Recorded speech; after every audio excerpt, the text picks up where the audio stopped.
The two Republicans fighting to become the next mayor of Carmel face off tonight in a public debate. Mayor Jim Brainerd is chasing a sixth term. He's challenged by longtime councilman Rick Sharp. As Eyewitness News reporter Rich Van Wyk explains for us, these two candidates have a history of battling over city debt, taxes, and ultimately who's paying for Carmel's success. Two candidates look at Carmel and see two different cities. One sees a community destined for even greater success.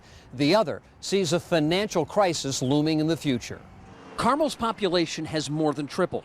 Hundreds of millions of dollars invested in downtown. It has become one of the country's wealthiest, safest, and best places to live during Jim Brainerd's 20 years as mayor. There's a lot to do. Continue to make our transportation system safer, work with mass transit, work to get our midtown developments finished, continue to have low tax rates. But much of Carmel's transformation has also occurred during Rick Sharp's 12 years on the city council. I've played pivotal roles in establishing Carmel as it is today. And today, the issue is how it's all paid for. Is all this development paying for itself? No. Sharp puts Carmel's debt at almost $1 billion, $1,000 for each resident. If additional taxes generated by the development doesn't pay the bill, who will?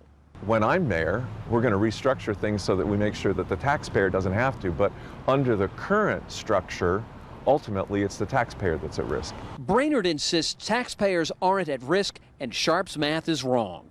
We have houses in Carmel that are paying 38% less today in taxes than they were in 1998. The mayor says the development is paying for itself, and the taxpayer's share of the bill amounts to $10 a year for 25 years. It's just like the Swallows returning to Capistrano. Every 4 years we seem to have a debt crisis. The same old arguments are trotted out. So far, Democrats haven't fielded a candidate. There are so few Democrats in Carmel that local elections are typically decided in the primary. Whoever voters select in May will almost certainly become Carmel's next mayor. Rich Van Wyk, Channel 13, Eyewitness News. And tonight's debate is in the Carmel Clay Library. It begins tonight at 7.